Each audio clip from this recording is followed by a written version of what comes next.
Nasilje nad vrstniki. Ko govorimo o nasilju nad vrstniki, gre za različne oblike namernih agresivnih ravnanj, ki jih vrstnik ali skupina vrstnikov izvaja nad posameznim otrokom oziroma mladostnikom, na primer pretepanje, porivanje, brcanje, spotikanje, zbadanje, pljuvanje, praskanje, uničevanje stvari. Spolno nasilje.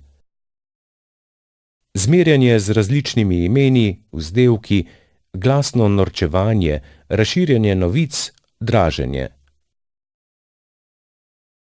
Zafrkavanje, nespodobno nagovarjanje, izrekanje groženj, žaljenje. Namerna izključitev iz skupine, zavračanje, obrekovanje, ustrahovanje, manipuliranje s prijateljstvi, poniževanje, nespodobne kretnje, izsiljevanje, kraja denarja, oblačil in drugih stvari. Kje se dogaja nasilje nad vrstniki?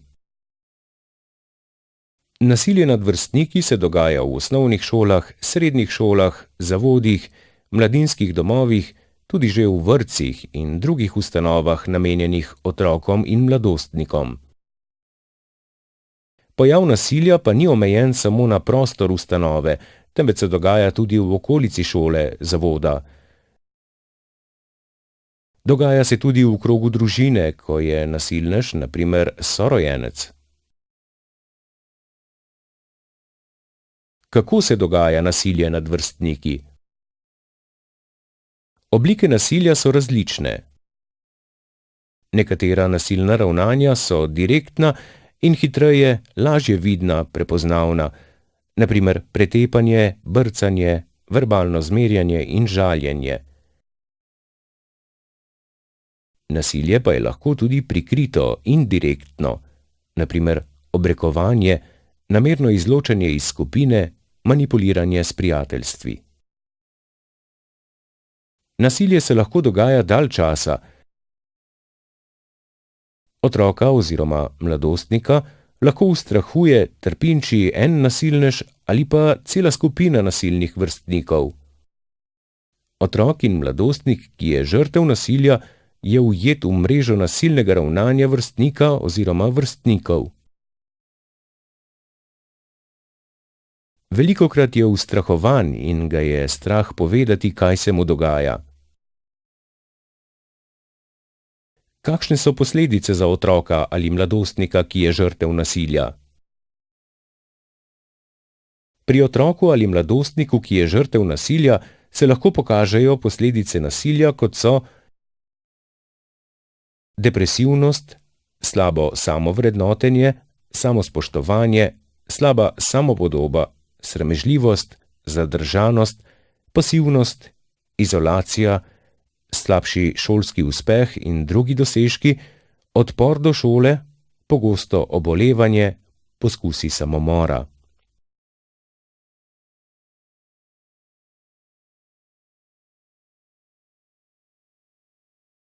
Kakšni so znaki nasilja nad vrstniki? Otroci in mladostniki lahko zavračajo obisk šole, jih je strah iti v šolo in domov iz šole, prosijo, da jih v šolo peljejo, spremljajo starši, pogosto tožijo, da so bolni in ne morejo v šolo, začnejo špricati pouk, se jim poslabša učni uspeh, dosežki pri delu v šoli, prihajajo domov z uničenimi, poškodovanimi oblačili, knjigami, šolskimi potrebščinami, prihajajo domov lačni, nasilnež jim vzame malico, denar za malico, postanejo zadržani, potegnjeni vase.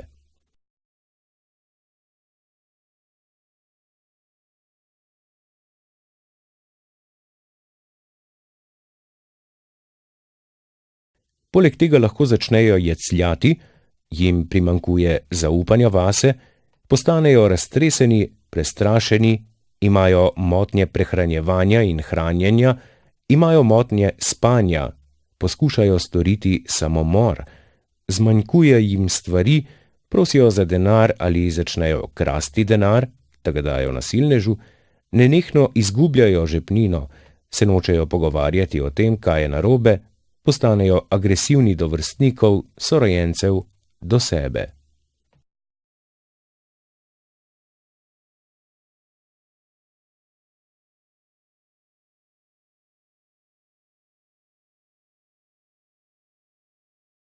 Kdo so nasilneži? Nasilneži so otroci in mladostniki. Razlogi za njihovo nasilno vedenje in ravnanje so različni. Nekateri viri navajajo, da so tendence nasilnega ravnanja lahko prisotne že pri majhnem otroku. Nekateri otroci lahko s svojim ravnanjem nadaljujejo v obdobju mladostništva in kasneje tudi kot odrasli. Zakaj je otrok ali mladostnik nasilen do vrstnikov? Lahko je to način reševanja problemov, ki se ga je nasilnež naučil in ga prevzel kot vzorec ravnanja.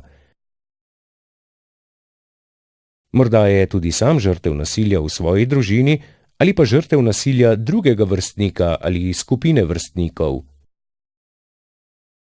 Lahko da se poskuša na ta način postaviti in si pridobiti pomembno mesto v skupini. Kdo so žrtve? Žrtve so ponavadi otroci in mladostniki, ki so na določen način drugačni, bodisi zaradi videza, postave, šolskega uspeha, neuspeha, svojega imena, narodnosti. Bolj ranljivi za nasilje so otroci in mladostniki, ki se ne znajo in ne zmorejo postaviti zase.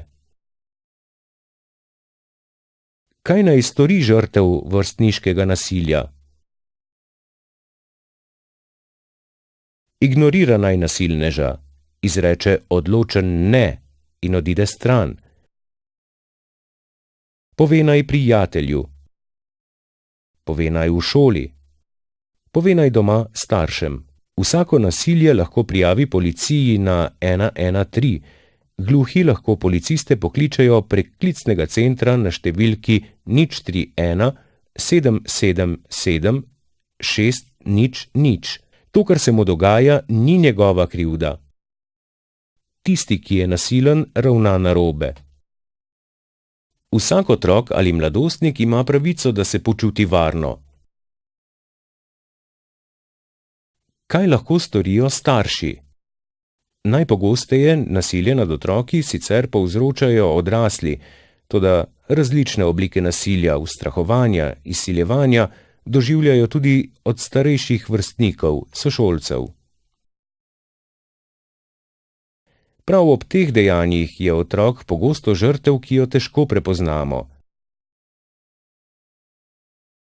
Pri ustrahovanju, izsiljevanju in nasilju lahko doživi otrok fizični napad, poškodbo, psihični pritisk, grožnjo, krajo ali poškodovanje osebne lastnine, šikaniranje, draženje, poniževanje, zmerjanje in tako dalje.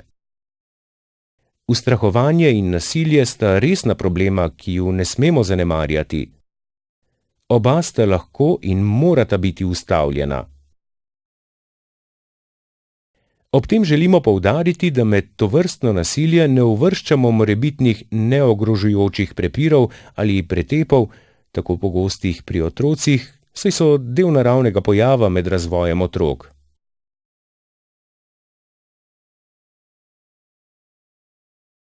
Pomembno pa je pravočasno zaznavanje prekoračitve teh meja. Otrok, ki je postal žrtev nasilja, je doživel neprijetno izkušnjo, ki ima lahko tudi posledice zanj in njegovo vedenje, tako doma kot izven domov in v šoli. Z nekaterimi napotili pa vam lahko nudimo oporo za pogovor z njim. Želimo, da vaš otrok nikoli ne bi postal žrtev nasilja. Če se mu to vendarle zgodi, je dobro poznati nekatere značilne posledice tovrstnih dejanj, ki so opozorilo, da otrok potrebuje vašo pomoč.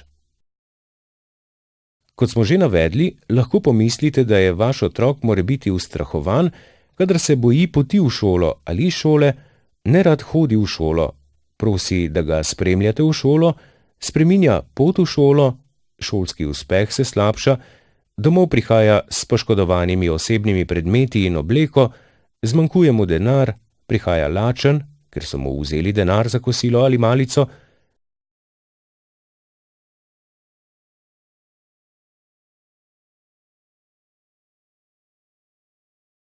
domov prihaja z nerazložljivimi praskami in poškodbami, prosi za več denarja ali naskrivaj jemlje denar, da bi plačal ustrahovalcem, neprestano izgublja žepnino, zavrača pogovor o tem, kaj je narobe, daje nemogoča opravičila za pravkar navedene nove oblike obnašanja in dogovarjanja, doma je raztresen, odsoten, brez razloga joče, je neješč, začne lahko tudi močiti posteljo ali ima nočne more.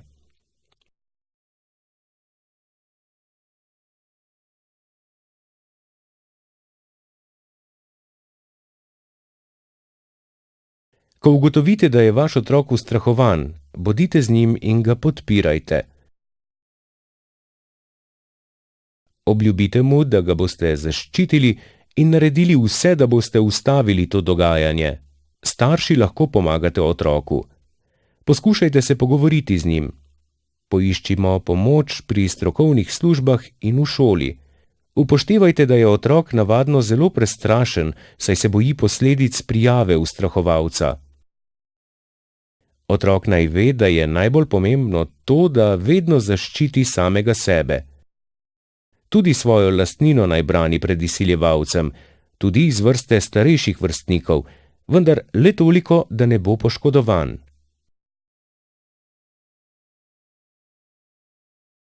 Pomoč pred nasilneži naj poišče pri prijateljih, v šoli in seveda pri vas. Otrok mora vedeti, da mu boste verjeli in pomagali. Prav tako se pogovorite z otroki o policiji in kriminalistični službi. Povejte jim, da jim tudi policisti lahko pomagamo. Tako bodo lažje poiskali našo pomoč.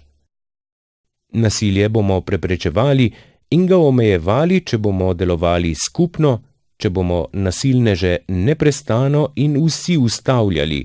Ko spoznajo, da ni poti, lahko pričakujemo njihovo umikanje. Verjeti žrtvam nasilja in jim ponuditi pomoč pa mora postati pravilo.